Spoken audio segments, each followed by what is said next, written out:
നമസ്കാരം. എമ്പുരാനുമേലുള്ള ചർച്ചകൾ ഇങ്ങനെ തുടർന്നുകൊണ്ടേയിരിക്കുമ്പോഴാണ് മമ്മൂട്ടി സിനിമയിലുണ്ടോ എന്നുള്ള ചോദ്യം വരുന്നത്. പൃഥ്വിരാജ് ആവട്ടെ ഹിന്ദിയിൽ പോയിട്ട് Mammootty is not there in this part of the franchise എന്നൊക്കെ വലിയ കാര്യത്തിലൊക്കെ പറഞ്ഞെങ്കിൽ പോലും മമ്മൂക്കി സിനിമയിൽ ഉണ്ടോ എന്നുള്ള ചോദ്യങ്ങൾ ആദ്യം മുതൽ തന്നെ ഉണ്ടായിരുന്നു. അതിന് പ്രധാനപ്പെട്ട കാരണം ടീസർ ലോഞ്ചിൽ മമ്മൂക്കയുടെ സാന്നിധ്യമായിരുന്നു. എല്ലാവരും കറുത്ത ഷർട്ടിട്ട് വന്നപ്പോഴേക്കും മമ്മൂക്ക മാത്രം വെള്ള ഡ്രസ്സിൽ വന്നു. ഇതെന്തുകൊണ്ട് പറയുന്നു എന്ന് വെച്ചാൽ, നമ്മൾ ട്രെയിലറിൽ എടുത്ത് നോക്കിയാൽ ഖുറേഷി എബ്രഹാം വളരെ അധികം ബ്ലാക്കിൽ ആണ് എപ്പോഴും കാണുന്നത്. ഡെവിളാണ്, ചെകുത്താനായതുകൊണ്ട് തന്നെ black shirt, black coat, black jeans, അങ്ങനെയാണ് നമ്മൾ കാണുന്നത് ഖുറേഷിയെ. അതോടൊപ്പം തന്നെ ട്രെയിലറിൽ മിന്നി മറയുന്നൊരു ഷോട്ടുണ്ട്. ഒരു ഹെലികോപ്റ്റർ, ഒരു വെള്ള ഹെലികോപ്റ്റർ നമ്മൾ കാണുന്നുണ്ട്. ഖുറേഷിക്ക് പോലും കറുത്ത ഹെലികോപ്റ്ററാണ്, ഒരു വെള്ള ഹെലികോപ്റ്റർ കാണുന്നത്.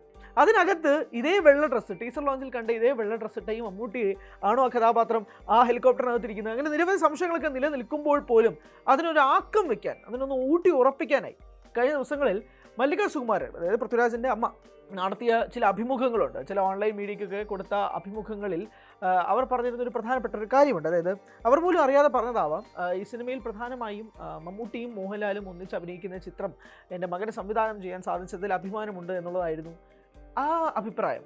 ഇത് കേട്ടപാടെ പെട്ടെന്നൊന്ന് ആളുകളൊന്ന് ഇൻ്റർവ്യൂ ഒന്ന് പോസ് ചെയ്തിട്ട് ഒന്നുകൂടെ ബാക്ക് അടിച്ചിട്ട് കേട്ട് നോക്കിയപ്പോഴേക്കും സംഭവം സത്യമാണ്, അത് പറഞ്ഞത് ഉള്ളതാണല്ലോ, ഇവർ രണ്ടുപേരും ഉണ്ട് എന്നല്ലേ പറയുന്നത് സംവിധായകൻ്റെ തന്നെ അമ്മയായതുകൊണ്ട് നമുക്ക് അങ്ങനെ പെട്ടെന്ന് തള്ളിക്കളയാൻ പറ്റത്തില്ല. സ്വാഭാവികമായും അണിയറ പ്രവർത്തകർ ഇത് വളരെ സീക്രട്ടായിട്ട് വെക്കും. അതൊക്കെ സത്യസന്ധമായിട്ടുള്ള കാര്യങ്ങൾ തന്നെയാണ്. ഇത് പുറത്ത് വിടരുത്, ലീക്കാവരുത് എന്നൊക്കെ പറയുമെങ്കിൽ പോലും എമ്പുരാനകത്ത് ഒരുപാട് സർപ്രൈസുകളുണ്ട്. അതിനകത്ത് മമ്മൂട്ടി ഉണ്ട് എന്നുള്ളത് തന്നെയാണ് നമുക്കൊരു 90% ഉറപ്പിക്കാൻ കഴിയുന്നൊരു കാര്യം. കാരണം ഒന്ന് ആലോചിച്ച് നോക്കിയേ, ഇത് ആദ്യം മുതൽ തന്നെ ടീസർ ലോഞ്ചിൽ മമ്മൂക്കയുടെ സാന്നിധ്യം ഉണ്ടായിരുന്നപ്പോൾ തന്നെ ഈ ഒരു ചോദ്യം വളരെ പ്രസക്തമായിരുന്നു. പിന്നാലെ Mammootty is not there in this part of the franchise, L3-ൽ മമ്മൂട്ടി ഉണ്ടോ? ഇതാണോ പൃഥ്വിരാജ് പറഞ്ഞു വയ്ക്കുന്നത്? ഇതാണ് ചോദ്യം. അതോടൊപ്പം തന്നെ ഈ സിനിമയുടെ, അതായത് എമ്പുരാൻ്റെ അവസാന പോർഷൻസിൽ പ്രത്യേകിച്ച് ഈ ഒരു സാന്നിധ്യം ഉണ്ടാകാൻ നമുക്ക് മുന്നോട്ട് കാണാൻ സാധിക്കുമോ? ഇതൊക്കെയാണ് നമ്മൾ മുന്നോട്ട് വെക്കുന്ന ചോദ്യങ്ങൾ. അതോടൊപ്പം തന്നെയാണ് പൃഥ്വിരാജിൻ്റെ അമ്മ ആയ മല്ലിക സുകുമാരൻ, മലയാളത്തിലെ തന്നെ എക്കാലത്തെയും പ്രിയപ്പെട്ട നടിയായ മല്ലിക സുകുമാരൻ്റെ ഈ ഒരു അഭിപ്രായം കൂടി വരുന്നത്. ഇതെല്ലാം കൂടി കൂട്ടി വായിക്കുമ്പോഴേക്കും നാളെ രാവിലെ കൃത്യം 6 മണിക്ക് തുടങ്ങുന്ന ഈ ഫാൻ ഷോയ്ക്ക് ആരാധകർക്ക് വേണ്ടി കാത്തിരിക്കുന്ന സർപ്രൈസുകൾ ചെറുതൊന്നുമല്ല. കാരണം നമ്മൾ ഇത്രയും നാൾ വരെ ചർച്ച ചെയ്തുകൊണ്ടിരുന്നത് ആ കറുത്ത ഡ്രസ്സ്, ജാക്കറ്റ് ഇട്ട, ഡ്രാഗൺ പതിച്ച ആ ജാക്കറ്റ് ഇട്ട വ്യക്തി ആരാണ് എന്നുള്ള ചോദ്യമായിരുന്നു. പല താരങ്ങളെ നമ്മൾ ഇപ്പോൾ തന്നെ അതിനകത്ത് പ്ലേസ് ചെയ്തിട്ടുണ്ട്. അമീർ ഖാൻ ആയിക്കോട്ടെ, അല്ലെങ്കിൽ മഹേഷ് ബാബു, അല്ലെങ്കിൽ ഫഹദ് ഫാസിൽ, റിക്യൂനെ, അങ്ങനെ പല താരങ്ങളെ നമ്മൾ പ്ലേസ് ചെയ്യുമ്പോൾ പോലും ഇവിടെ നമ്മൾ പറയുന്നത് മമ്മൂക്കയുടെ സാന്നിധ്യം ഉറപ്പിക്കാൻ കഴിയുന്ന ഘട്ടം എന്തുകൊണ്ടാണ് എന്നുള്ളതാണ് ആ ചോദ്യം.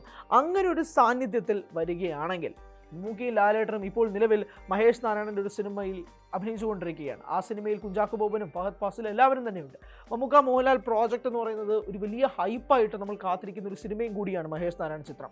അതിനു മുൻപ് തന്നെ തിയേറ്ററുകളിൽ മോഹൻലാൽ മമ്മൂക്ക കോമ്പിനേഷൻ നമുക്ക് കാണാൻ സാധിക്കുകയാണെങ്കിൽ അക്ഷരാർത്ഥത്തിൽ പറയാൻ സാധിക്കും, ഇതുവരെ വന്ന ടിക്കറ്റ് ബുക്കിങ്ങുകളൊന്നും അല്ല ഇനി കാത്തിരിക്കാൻ പോകുന്നത്. ഇതിനെയൊക്കെ വിട്ടുന്ന, ഇതിനെ എല്ലാം തരത്തിൽ മാറ്റിമറിക്കുന്ന അഭിപ്രായങ്ങൾ പ്രത്യേകിച്ച് ആദ്യ ദിവസം പോസിറ്റീവ് റെസ്പോൺസായിട്ട് മാറുകയാണെങ്കിൽ, ഇപ്പോൾ ബോക്സ് ഓഫീസിൽ തീയാണ് പിടിച്ചതെങ്കിൽ വരാൻ പോകുന്നത് കാട്ടുതീയാണ് എന്നുള്ളതാണ് ആദ്യ ദിന ഷോയ്ക്ക് ശേഷം പറയാൻ പറ്റുന്ന ഏക പ്രധാനപ്പെട്ട കാര്യം. എന്തായാലും ആരാധകർ ആഘോഷമാക്കുകയാണ്, സിനിമ വരവേൽക്കാൻ വേണ്ടി ഒരുങ്ങുകയാണ്. നാളെ രാവിലെ കൃത്യം 6 മണിക്ക് തന്നെ ആദ്യ ഷോ ആരംഭിക്കുമ്പോഴേക്കും സർപ്രൈസുകൾ ഒന്നും പൊളിക്കരുതേ എന്ന് മാത്രമാണ് പറയാനുള്ളത്. ആദ്യ ഷോ എല്ലാവർക്കും കാണാൻ പറ്റണമെന്ന് നിർബന്ധമൊന്നുമില്ല.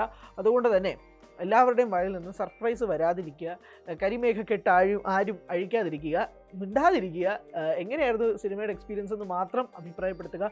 സസ്പെൻസുകൾ ദയവ് ചെയ്ത് ലീക്ക് ചെയ്യാതിരിക്കാൻ വേണ്ടി എല്ലാവരും ശ്രമിക്കുക. Thank you so much.